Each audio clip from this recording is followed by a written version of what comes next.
बेटा मैंने आप लोगों को लास्ट टाइम जो है देखिए ये वाली जो वीडियो है मैंने ये वाला पूरा आपको बता दिया था, है ना। 2023 का जो पेपर था जनवरी का इंग्लिश का पेपर, ये मैंने बता दिया था।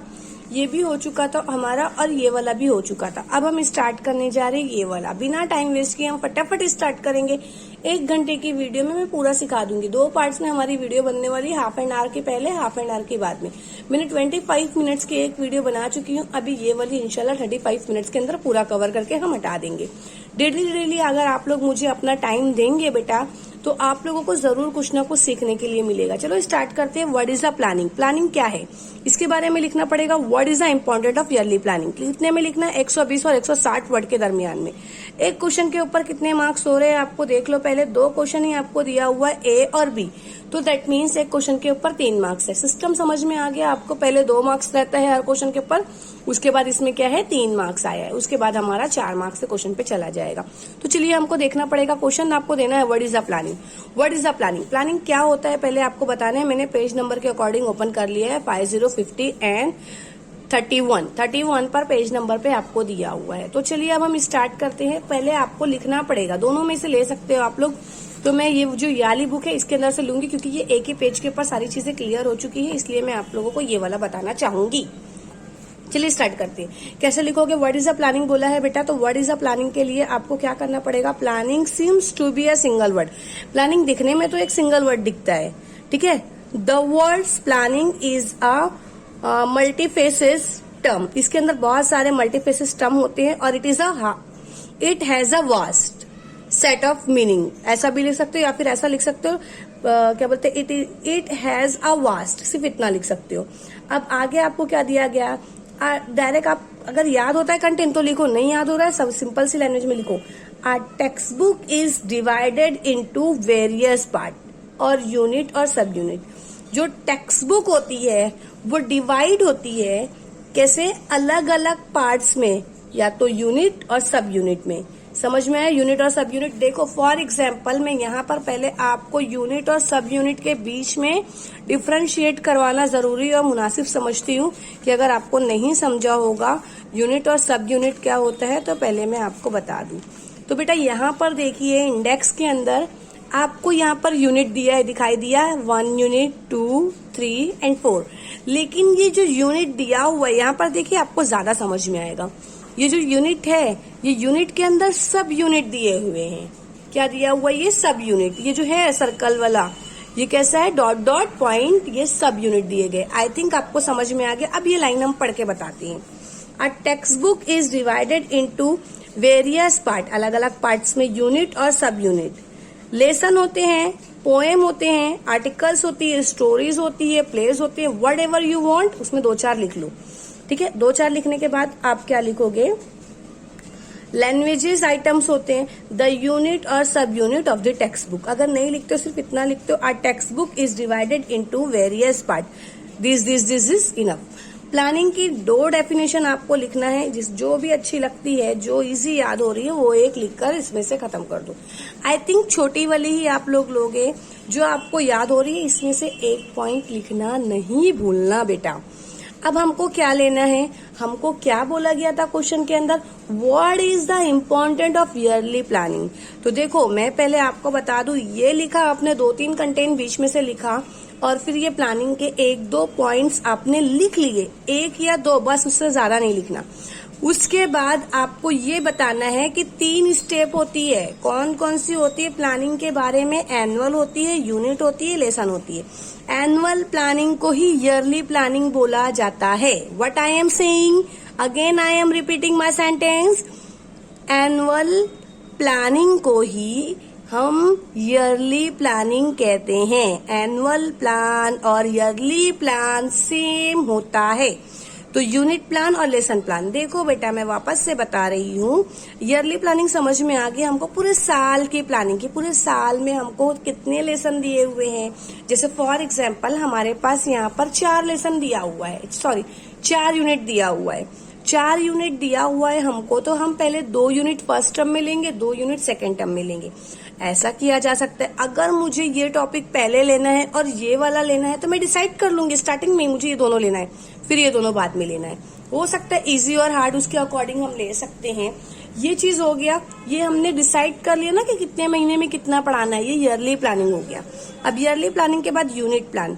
यूनिट प्लान देखो बेटा, एक यूनिट है, ये यूनिट को मुझे कितना टाइम जाएगा पढ़ाने में, कितना पीरियड में लूंगी, किस तरीके से पढ़ाऊंगी, ये सारी चीजें इसके अंदर देखी जाती, कौन कौन से मेथड यूज होंगे। अब लेसन प्लान जो होगा बेटा, लेसन प्लान ये तो मैं आपको डीएड की बुक का बता रही हूँ ना, लेकिन लेसन प्लान में एक सबक दिया जाता है। क्या दिया जाता है? एक सबक दिया जाता है, वो सबक के अंदर से पढ़ाना रहता है। तो आप लोगों को तो छोटी बच्चों की बुक है नहीं कि मैं सबक लेते बैठूं, तो लेकिन लेसन प्लान के अंदर हमको पढ़ाना किसमें है? छोटे बच्चों को पढ़ाना है, तो ये लेसन प्लान होता है। What I want to say, again I am repeating my sentence. First of all you have to write intro. आपको क्या लिखना है? पहले थोड़ा सा इंट्रो देना है, फिर इसके अंदर से 1 या 2 पॉइंट लेना है। उसके बाद आपको बताने का है प्लानिंग देयर आर 3 स्टेजेस, ऐसा लिख सकते हो, there are 3 stages of educational planning. तो कौन कौन से होते हैं आपको अच्छे से याद है? एनुअल है, यूनिट है और लेसन है। अब हमको पूछा क्या है? लेसन। डायरेक्ट आप नहीं लिख सकते हो, आपको थोड़ा सा बताना पड़ेगा। अब ईयरली प्लानिंग के आपको क्या पूछा है? इम्पोर्टेंट्स पूछा है। तो अब देखो इम्पोर्टेंट जो पूछा है ना, ये आपको कहीं अलग से दिया नहीं हुआ है, मगर आपको मैं बताऊंगी किस तरीके से लोगे। ईयरली प्लानिंग जो हम बनाते हैं उसे क्या इम्पोर्टेंट्स होते हैं, चलो अगर आप लोग को आता है तो आप उर्दू में करिए, प्लीज मेरे साथ बुक लेकर के बैठो। देखो ईयरली प्लानिंग जब हम बनाते हैं, देखो बेटा मैं ले रही हूँ, ईयरली प्लानिंग जब हम बनाते हैं तो ये सब चीज सबसे पहले क्या होता है? Annual plan is a planning of the whole year. ये पूरे साल की प्लानिंग होती है। किसकी होती है? पूरे साल की प्लानिंग होती है। In a annual plan is divided 2 terms. जो एनुअल प्लान होता है ये 2 टर्म में होता है। Half of the syllabus is taught in first term and half syllabus is taught second term. Easy language में आप अपना लिख सकते हो जैसा मैं बता रही हूँ। The planning of the teaching activity included, सब चीजें इसके अंदर इंक्लूडेड हो जाती है। क्या क्या इंक्लूडेड होता है आप बता सकते हो इसके अंदर क्या क्या इंक्लूडेड होता है? स्पोर्ट होता है, कंपटीशन होते हैं, हॉलीडे होते हैं, सेलिब्रेशन होते हैं, असाइनमेंट्स होते हैं, कल्चरल एक्टिविटी होती है, को करिकुलम एक्टिविटीज होते हैं, what ever you want you can write. बहुत सारे लिखे हुए हैं तो आप उसके अंदर डाल सकते हो। The planning of the teaching included dash dash dash. Okay, teachers day होते हैं और भी बहुत सारे होते हैं अलग अलग स्पेशल डे। इतना सारा कंटेंट नहीं लिखना है आपको, जो थोड़ा बहुत मैंने बताया है वो लिखना। उसको लिखने के बाद आप डायरेक्ट पॉइंट पे आओगे, what is the important of yearly plan. तो इम्पोर्टेंट क्या होता है? देखो इजी वे में बता रही हूँ, वो करो। Number of working days available in the year. Importance क्या होती है? क्या इम्पोर्टेंट है इसके अंदर? हम ये एक पॉइंट ले सकते हैं कि हमको ये चीज पता चल जाता है कि कितने वर्किंग डेज है हमारे पास, ये लिया जा सकता है। ठीक है, और क्या इम्पोर्टेंट होती है? What is the important of yearly planning. देखो बहुत सारे पॉइंट्स लिखे हैं, 4 से 5 पॉइंट्स आप डाल सकते हो, बहुत सारे पॉइंट्स है आपको। तो यूनिट प्लान के अंदर ये भी देख सकते हो, नंबर ऑफ यूनिट, सब unit and lesson be taught. ये भी इम्पोर्टेंट है, किस तरीके से पढ़ाया जाए। ओके, और फिर इसके अलावा deciding the method of teaching, it is very important. कौन से मेथड से हम डिसाइड करेंगे कौन से लेसन को पढ़ाना है, ये सारा कंटेंट आपको मिल जाएंगे। Challenges to be faced and resolve, challenges हमको आएंगे लेसन के टाइम पे और उसको किस तरीके से फेस करना है और किस तरीके से सॉल्व करना है, ये भी आपको दिया जा रहा है। Age group of the learner in the class, यानी एज ग्रुप के अकॉर्डिंग हमको पढ़ाना है। जैसे फॉर एग्जांपल अभी मैं डीएड के बच्चों को ले रही हूँ तो मैं बस सिर्फ पॉइंट टच कर करके अगर हट जाती हूँ तब भी आपको समझ में आ जाएगा, मुझे डीपली एक्सप्लेनेशन करने की कोई जरूरत नहीं है। ठीक है, तो लेकिन अगर जो चीज मुझे ऐसी लगती है नहीं आप लोगों को करना है तो वो करना ही पड़ेगा। ये टेबल मत बनाओ, लेकिन फिर भी मैं ये टेबल बता देती हूँ किस तरीके से बनता है कि आपको यहाँ पर वेटेज दिया गया है। ठीक है, यूनिट टेस्ट में 3 लेसन है, 3-3 इस तरीके से दिए हुए, इसलिए 3-3 आ रहे हैं। ठीक है, और यहाँ पर कौन कौन से प्रोसेस होते हैं कभी टेबल पूछता नहीं है, मगर कभी पूछा तो आपको बनाने का तरीका आना चाहिए। इसमें कुछ भी टॉपिक ले सकते हो आप लोग, लर्निंग है, स्पीकिंग है, रीडिंग है और राइटिंग है, जो भी है हमारा, लेकिन इसके अंदर एक टॉकिंग कन्वर्सेशन का भी पीरियड रखा जाता है। तो इसके अकॉर्डिंग अगर आप ये सबको मिला लोगे तो 36 से 36 से फिर 37 इसके अकॉर्डिंग पूरे साल की प्लानिंग हमारी होती है। ठीक है, इस तरीके से क्या किया जाता है। तो हमको क्या बोला गया क्वेश्चन के अंदर, what is a planning, planning क्या होती है वो लिखना है बेटा। ठीक है, यहाँ से मैंने बता दिया, 2-3 पॉइंट लिखो, फिर ये बता दो और उसके बाद ये जो पॉइंट है वो लिख लो। ठीक है, नेक्स्ट आपको क्या दिया हुआ है, देखो सेकंड क्वेश्चन बहुत ही अच्छा क्वेश्चन दिया है, क्योंकि ये पर्सनल क्वेश्चन पूछता है इस तरीके से। What is activity based learning? क्या है activity based learning? What are the merits of activity based learning? अच्छा, आप लोगों को याद होगा मैंने आप लोगों को बताया था एक्टिविटी बेस्ड लर्निंग के बारे में। क्या बोलते हैं, 4 एक्टिविटी थी हमारी। लास्ट वीडियो में मैंने बताया था आप लोगों को 20 किस पे था, 25 के अराउंड में कुछ था ये एक्टिविटी बेस्ड लर्निंग। हाँ, अप्रोच से पहले यही था बरोबर, एक्टिविटी बेस्ड लर्निंग। तो आपको क्वेश्चन क्या बोला, what is the activity based learning? तो ये एक्टिविटी बेस्ड लर्निंग के अंदर हमको एक्टिविटी के थ्रू से करना पड़ता है। इसके अंदर से आपको इसकी डेफिनेशन लेनी है। डेफिनेशन लेने के बाद आपको ये बताना है कि उसके फायदे कौन से। तो मजे की बात मैं आपको एक बताना चाहूंगी कि सबसे पहले बच्चा आप लोग क्या करो, जो कुछ ऐसे हैं मेरिट में आएंगे पॉइंट, और कुछ ऐसे पॉइंट है जो डीमेरिट में आएंगे। वीडियो बड़ी होगी, उसके ऊपर टेंशन मत लो बेटा, ठीक है। मैं लेकिन फुल्ली एक्सप्लेनेशन करूंगी। मैं आपको क्या बोल रही हूँ, मेरी बात समझने की कोशिश करो। जो मेरिट के पॉइंट है और डीमेरिट मतलब जो फायदे है, खूबियां हैं, उसके जो पॉइंट्स है, मैं जो बोल रही हूँ आपको, आप उसको सिर्फ लर्न कर लो। फिर अब ये देखो कि ये इस पे बैठ रहा है कि नहीं बैठ रहा है। अगर वो चीज उसके ऊपर परफेक्ट बैठ रही है तो उस पर अटैच कर दो, अदरवाइज छोड़ दो।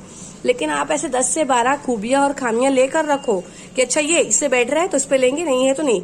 इसमें आपको फिर जरा भी टेंशन नहीं होगा। आप लोग कंफ्यूज क्या होतेंगे, इसमें अलग खूबी दी है, इसमें अलग खूबी दी है, इसमें अलग, उसमें अलग। तो आपको अंडरस्टैंडिंग होना चाहिए। अगर ये खूबी इसके साथ मिलती है तो लगा दो उसके साथ में, ये खूबी इसके लिए डीमेरिट है उसका, तो उसको क्या कर दो, नुकसान में डाल दो। लिखने आना चाहिए। सबसे पहले तो एक पॉइंट ये याद रखो, इट इज सेफ टाइम। ये खूबी याद रखो, इट इज सेफ टाइम। इसका अपोजिट अगर हमको खूबी में डालना है, इससे टाइम बचता है, तो वही पॉइंट को, यही पॉइंट को मैं इसके अंदर नहीं डाल सकती। जब मैं इसमें खूबी में बता रही हूँ बच्चा कि इससे टाइम बचता है, तो इसके खामियों में मैं ऐसे कैसे बोल सकती हूँ कि इसके अंदर टाइम नहीं बचता है? हाँ, समझ रहे हो, इसमें टाइम बचता है, मैं बोलूंगी it is a waste time नहीं। जब इसमें टाइम सेफ होता है, बोल दिया मैंने, तो इसके अंदर ये पॉइंट सब नहीं आएगा। लेकिन अगर मैंने बोला इट इज सेफ टाइम, तो हो सकता है ये इट इज सेफ टाइम इसके लिए सेफ टाइम नहीं हो, नुकसान में चला गया। समझ रहे हो, मेथड समझ में आना चाहिए।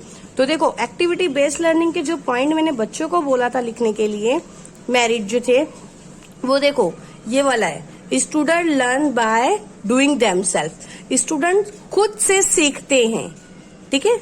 लर्नर एक्टिविटी एक्टिवली, जो लर्नर होते, जो सीखने वाले, वो एक्टिवली मतलब एकदम एक्टिव होते हैं, चुस्त होते हैं, फुर्तीले होते हैं। क्या होता है, पार्टिसिपेट इन द लर्निंग, एकदम सीखने के लिए। अभी मैं आप लोगों को कुछ नया सिखाऊंगी, कुछ अलग तरीके से, कुछ अलग कागज मटेरियल पे, या फिर कुछ और एक्टिविटी बेस्ड तरीके से। तो आप लोग भी क्या हो जाओगे, क्यूरियोसिटी आ जाएगी ना कि कैसा सीखना है, देखना है। लर्नर्स हेल्प ईच अदर, वो आपस में एक दूसरे की हेल्प करते हैं, ठीक है। ये भी एक पॉइंट हो चुका। फिर क्या है, म्यूचुअल कोऑपरेशन, यानी क्या बोलते हैं, इसका मतलब क्या होता है, आपस में मिल करके, ठीक है। इनकरेज करते हैं, हिम्मत बढ़ाते हैं इन द क्लास की। ये पॉइंट लेना है तो आप ये ले सकते हो। Communication skill of the learning are developed. समझ रहे हो बेटा मैंने क्या बोला? अब ये जो 4-5 पॉइंट आपने लिए, सिर्फ आपको यही पॉइंट से लिखना है।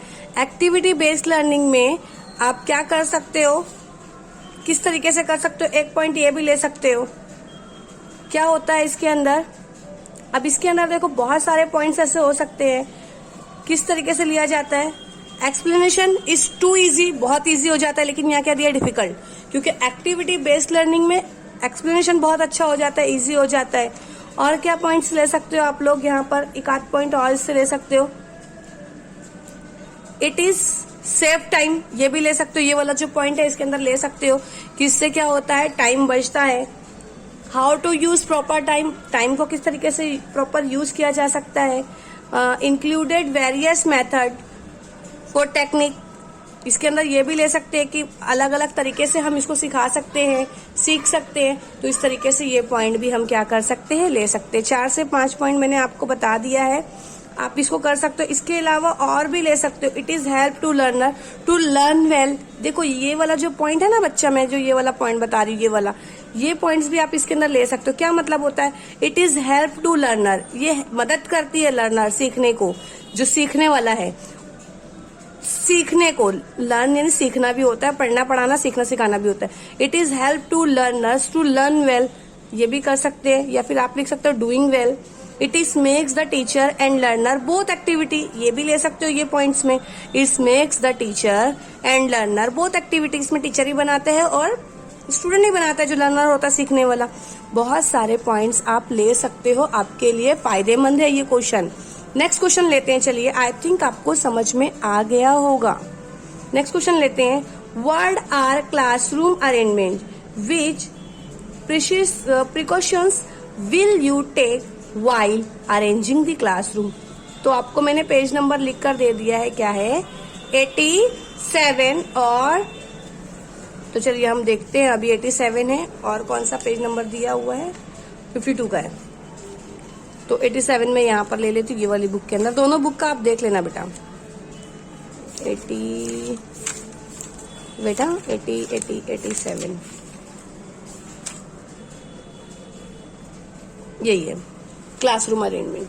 देखो बेटा, जो क्लासरूम अरेंजमेंट होता है, तो आपको पहले आपको बता दिया है, क्वेश्चन पहले पढ़ लेना, 2 से 3 बार क्वेश्चन पढ़ना, उसके बाद आंसर लिखने की कोशिश करना। वर्ड इज, क्या बोला गया है, word are classroom arrangement. Classroom arrangement क्या होता है, डेफिनेशन डाल दो, आपको यहाँ से लेकर के यहाँ तक की बस डेफिनेशन डालना है। डेफिनेशन डालने के बाद बीच का जो भी कंटेंट अच्छा लग रहा है वो आप ले लो। लेने के बाद क्या बोला गया है कि कौन कौन सा प्रिकॉशंस तुम अरेंज करोगे। तो देखो, मैं पहले क्या करने वाली हूँ, अगर मुझे क्लासरूम दिया जाएगा तो मुझे क्या करना है पता है, क्लासरूम जो है, क्लासरूम के अंदर ही सारे पॉइंट डालना पड़ेगा। Class arrangement of walking in pair, अलग अलग पेयरिंग में करेंगे। Class arrangement for the group activities, ये सब डालो पॉइंट, हाँ ये पॉइंट भी डालो, ये पॉइंट भी डालो। उसके बाद सिर्फ डालना है, अंदर हाईलाइट नहीं कर, वो नहीं करना है, पिक्चर वगैरह बनाना नहीं है, एक्सप्लेन नहीं करना है। आपको बोला है कौन कौन से प्रिकॉशंस जो है आप एहतियाती तदाबीर जो है अपनाओगे।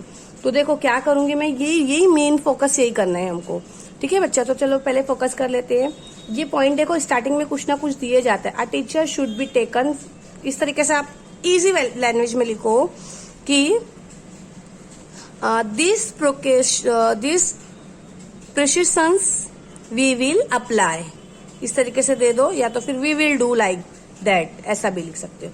प्रिकॉशंस जो होते हैं आपको वो लिखने पड़ेंगे, तो कैसे करोगे, ही शुड अरेंज टेबल और desk requirement of the number of students.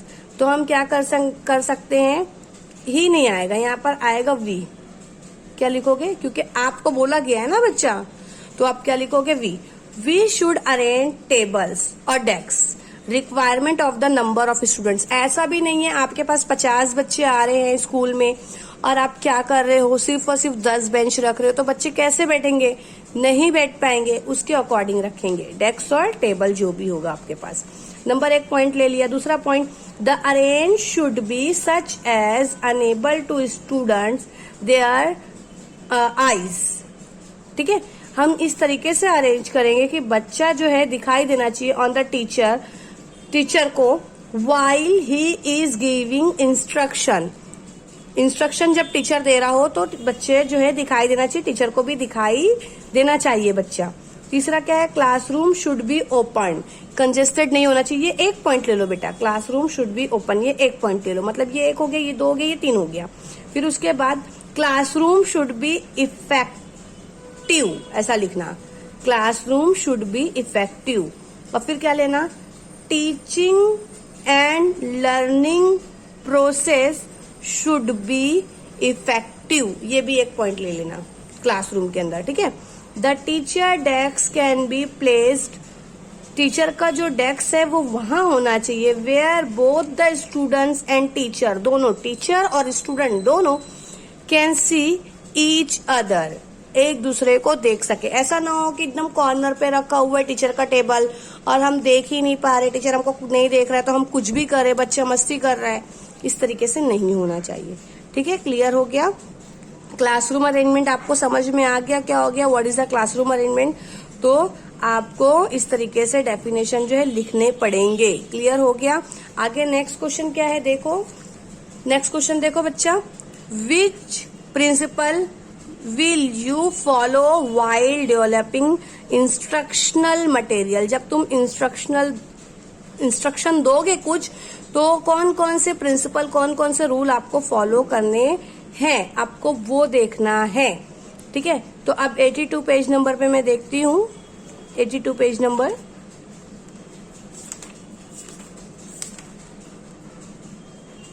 हाँ देखो, ये वाला जो क्वेश्चन है बेटा, पहले आपको इसमें से लिखना पड़ेगा, थोड़े कंटेंट डालने पड़ेंगे ही, 2-4 लाइन इसमें से डालो। तो प्रिंसिपल कौन कौन से ये समझाना मेन है। ठीक है, और इसमें से एटलीस्ट आपको पॉइंट बना बना कर लिखने हैं। देखो क्या दे रही हूं मैं, इसमें से डालने नहीं भूलना। ठीक है, when the teacher inter in the class, जब टीचर क्लासरूम में दाखिल होता है, किसके लिए? फॉर टीचिंग इंग्लिश, कोई भी सब्जेक्ट को सिखाने के लिए, टीच करने के लिए। He carries with him some instruction material, वो अपने साथ इंस्ट्रक्शन मटेरियल लेकर आता है। जैसे हम ही जाते हैं तो चौक, डस्टर और बहुत सारी बुक्स वगैरह लेकर जाते हैं। It is good to use instruction material, वो उसके लिए बहुत अच्छा मटेरियल होता है, एक सामान होता है इन the classroom. But extensive use of material use be avoided, जो मटेरियल्स हमको लग नहीं रही उसको अवॉइड किया जा सकता है, ये बताना चाहते हैं। ठीक है, तो आप इसके अंदर से जो पॉइंट्स आपको अच्छे लग रहे हैं कंटेंट के लिए आप ले सकते हो। क्या लेंगे हम? Material should have attractive, material जो भी आप लेकर जाओगे क्लासरूम के अंदर वो कैसा होना चाहिए? अट्रैक्टिव होना चाहिए। बेटा आपके पास बुक होगी, आप लोग अपनी बुक में देखो। ठीक है, अट्रैक्टिव होना चाहिए। और इस तरीके से एक पॉइंट और ले सकते हो, material should have presentation and applying content, ये हो सकता है। फिर और ले सकते हो एक पॉइंट और, तीसरा point, material should have to target learners. ठीक है, आपको अट्रैक्टिव लाना है, आपको इस तरीके से प्रेजेंटेशन देना है, जो भी दोगे अच्छा दो, अप्लाइंग के लिए कंटेंट जो भी दे रहे हो, और इसके अलावा तुम्हारा टारगेट लर्निंग का अच्छा रखो। ये होता है एक रूल होता है, प्रिंसिपल होता है मटेरियल, प्रिंसिपल मटेरियल डेवलपमेंट का एक ये रूल्स और रेगुलेशंस है। और क्या ले सकते हो? Learner should be feel comfortable. अब तुम छोटे बड़े बच्चों को एकदम छोटी बेंच पे बैठा दियो, वो कंफर्टेबल होगा ही नहीं। ठीक है, तुम उसको मटेरियल अच्छा दिए ही नहीं हो, ठीक है, तो वो कैसे सीख पाएगा? नहीं सीख पाएगा। लर्नर शुड फील कंफर्टेबल, वो जो मटेरियल है उसके साथ कंफर्टेबल होना चाहिए। Learner should feel relax with the text. ठीक है, इस तरीके से आप ले सकते हो, 2 पॉइंट ही बना लो इसके अंदर। और कितने पॉइंट हो गए? मैंने कितना बताया? 1 2 3 4 5 5-6 पॉइंट बता दिए मैंने। और भी बहुत सारे ले सकते हो, देखो यहाँ पर भी है। क्या ले सकते? The material should make learners feel successfully, ये मत लो, ये पॉइंट लो। Learner should feel successful. Okay, learner, याद रखो, सेंटेंस लिख लो।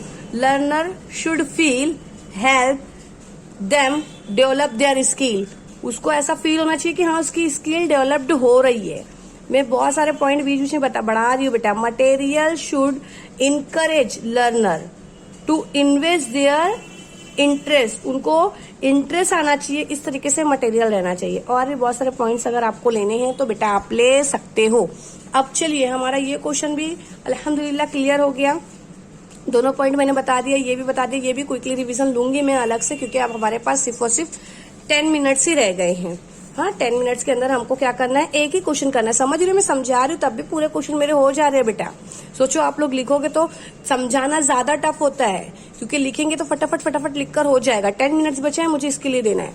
क्वेश्चन नंबर 4 को देखने का है। What is a loud reading? How will you develop loud reading skill in your students? तुम कैसे करोगे डेवलप्ड अपने बच्चों के अंदर लाउड रीडिंग स्किल को बढ़ाने के लिए? आप सारे क्वेश्चन लिख लोगे, कुछ भी टफ नहीं है बच्चा, बहुत इजी है, बस एक बार पेपर समझ में आना चाहिए। What is a loud reading? Definition तो आपको लिखना है, because it is 4 marks question. तो देखो, लाउड रीडिंग के लिए कंटेंट देख भैया कितना दिया हुआ है, इतना कम कंटेंट दिया है, कैसे बनाओगे आप लोग? हाँ, साइलेंट रीडिंग का 2 वर्ड दे दिए, लाउड रीडिंग का 2 वर्ड दे दिए, बाकी कुछ नहीं दिए, खत्म कर दिया मटेरियल ही पूरा। कैसे बनाओगे? इसीलिए तो डालते हैं वो ऐसे क्वेश्चन को 4-4 मार्क्स के लिए। सोचो, आपको टाइप्स ऑफ रीडिंग पूछते तो मार्क्स पूरे मिल जाते, लेकिन 2 मार्क्स से क्वेश्चन में पूछेगा टाइप्स ऑफ रीडिंग। 4 टाइप से आपको पता होना चाहिए। साइलेंट रीडिंग होती है और लाउड रीडिंग होती है, इंटेंसिटिव होते हैं, टेंसिव होती है रीडिंग और एक्सटेंसिव होती है। तो इंटेंसिव और एक्सटेंसिव आपको पढ़ लो, समझ में आ जाएगा। लाउड और साइलेंट के बारे में डिफरेंशिएट के लिए भी पूछा जाता है। तो सबसे पहले देखो, टेंशन नहीं लेने का है। इन लाउड रीडिंग में the student read the text loud, जो भी टेक्स्ट दिया होता है उसको लाउड पढ़ते हैं, तेज से पढ़ते हैं। The main focus in on correct pronunciation, जो मेन फोकस होता है वो किस पे होता है, करेक्ट प्रोनाउंसिएशन पे होता है of the word, stress and intonation expect etcetera. मतलब ये सारी चीजों को क्या किया जाता है, अगर आप इतना नहीं लिख रहे हो यहां से लेकर के यहीं तक लिख दो, खत्म कर दो। ओके, अब आगे हमको क्या पूछा गया है, सारा क्वेश्चन यहीं से। How will you develop loud reading skill in your student. अब आप मुझे बताओ, एज अ टीचर आप लोग कैसे डेवलप्ड करोगे लाउड रीडिंग को। मैं स्टोरी ले सकती हूँ, एक स्टोरी दी हुई है, कंटेन किसी चीज का टेक्स्ट दिया हुआ है, उसको पढ़ने के लिए लगवा सकती हूँ मैं। ओके, पोएम ले सकते हैं हम, लाउडली रीडिंग कर सकते हैं।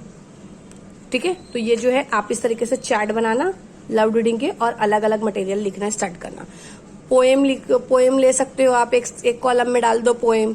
एक कॉलम में क्या ले सकते हो, ड्रामा ले सकते हो। ठीक है, लाउड रीडिंग में रीड न्यूज़पेपर ले सकते हो और डेली बेस्ड सेंटेंसेस ले सकते हो। और क्या ले सकते हो बताओ, इस तरीके से और अलग अलग बहुत सारे पॉइंट्स आप लोग ले सकते हो। वो पॉइंट लेने के बाद आपको क्या करने हैं, देखो जैसे इस मराठी का बनाया गया है, मराठी का देखो जिस तरीके से बताया गया ना, इस तरीके से आपको इंग्लिश का करना है, जैसा मैं बता रही थी यहाँ पर रफली। तो आपको अलग अलग पॉइंट्स क्या करने हैं, लेकर के रखने हैं। कैसे कैसे लोगे मैं उंगलियों पे गिन के बताती हूँ, एटलीस्ट 4 से 5 पॉइंट लोगे। लाउड रीडिंग के लिए न्यूज़पेपर ले सकते हो डेवलप्ड के लिए। Everyday we will read newspaper, story books, we will do group discussion, है ना, पोएम।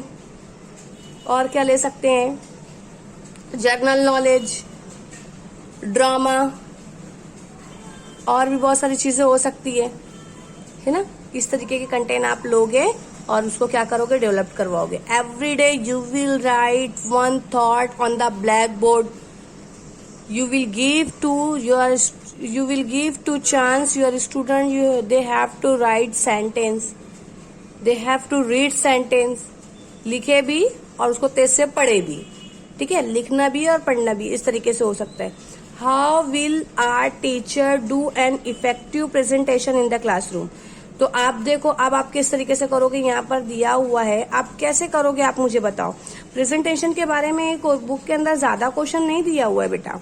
ठीक है, ये प्रेजेंटेशन के बारे में, प्रेजेंटेशन जो है हमको यहाँ पर दिया हुआ है बुक के अंदर, बहुत थोड़ा ही दिया हुआ है, बहुत कम, ना के बराबर है। सारा कंटेंट आपको ऐसे ही दिया हुआ है, ये देखो यहीं पर ही दिया हुआ है प्रेजेंटेशन, दिख रहा है प्रेजेंटेशन। इतना ही क्वेश्चन दिया है, 4 मार्क्स में पूछा है। प्रेजेंटेशन के बारे में आपको इसको लिखना है, मैं इसको डीप में एक्सप्लेन करूंगी। Presentation is the third but most important stage, आपको ये लिखना है। ये थर्ड होती है लेकिन बहुत अच्छी स्टेज होती है, इंपॉर्टेंट स्टेज होती है। The teacher has to be very careful, इसके अंदर वो बहुत केयरफुल होता है वाइल प्लानिंग द प्रेजेंटेशन, जब वो प्लानिंग करता है प्रेजेंटेशन की। एट दिस स्टेज, इस स्टेज में the teacher must write each and every activity, जो टीचर होता है वो उसको लिखना जरूरी है, जो भी एक्टिविटी वो कर रहा है। Action and movement which is related to teaching, जो टीचिंग से रिलेटेड है। It is observe that teacher write only 1 or 2 sentence in the lesson plan. और ऑब्जर्व, जो ऑब्जर्वेशन जो होता है वो क्या करता है, ऑब्जर्व किया जाता है 2 से 3 सेंटेंस को लेसन प्लान में। This stage expand over about 20 and 25 minutes, इसको एक्सपांड किया जाता है, ये टाइम को 25 मिनट तक हमको देना होता है। A teacher make so many action, बहुत सारी एक्शन करता है, and movements and carry out so many activities, और बहुत सारी एक्टिविटीज भी करवाता है, पजल्स करवाएगा और बहुत सारी चीजें करवाता है। ड्यूरिंग दिस पीरियड, इस एक पीरियड के अंदर, all activity must be noted in the lesson plan. और हर लेसन प्लान, हर एक्टिविटी को लेसन प्लान के अंदर डालना जरूरी है। प्रेजेंटेशन के अंदर आपको मैंने इतना जो पढ़ के बताया, एक्सप्लेन किया, 2-4 वर्ड जो याद होते हैं आपको डाल दो। बट मोस्ट इंपॉर्टेंट चीज क्या है, प्रेजेंटेशन आपने डाल दिया, डालने के बाद how will our teacher do effective presentation, तो कैसे करोगे। We will take story method, story method ले सकते हैं, डिफरेंट टाइप्स ऑफ मेथड, ठीक है, डिफरेंट टाइप्स ऑफ मेथड दे सकते। पहला ले लो different types of method we will use. तो जब आप ट्री डायग्राम मैंने मराठी का जैसे बताया वैसे आप क्या करो, डिफरेंट टाइप्स मेथड ले लो। फिर स्टोरी दे सकते हो प्रेजेंटेशन के अंदर, अप्लाई करोगे स्टोरी मेथड से, ठीक है, स्टोरी बता करके। पजल्स, गेम ले सकते हो उसके अंदर, ठीक है, अपने प्रेजेंटेशन को अच्छा करने के लिए। यू विल यूज चार्ट्स ले सकते हो। रेडियो अपने प्रेजेंटेशन को अच्छा करने के लिए। और क्या ले, इसको नोट डाउन करना है। मैंने सारे प्रेजेंटेशन आपको बता दिए किस तरीके से करोगे, किस तरीके से नहीं करोगे। ओके स्टूडेंट, देखो मैंने प्रेजेंटेशन का आपको बता दिया, बताने के बाद मैंने आपको जो है सारी चीजें बता दी। इस तरीके से आप लोग क्या कर सकते हो, लाउड रीडिंग को इम्प्रूव करने के लिए आप ये सारे पॉइंट्स लिख सकते हो। स्टोरी के अंदर का कंटेंट लिखना स्टार्ट करना। ऐसे ही आपको प्रेजेंटेशन के अंदर का मैंने जो जो बताया आप उस तरीके से दे सकते हो। ड्रामा, आई थिंक आपको सारी चीजें क्लियर हो गई। चलिए ठीक है, अब हम मिलते हैं इंशाल्लाह नेक्स्ट वीडियो में।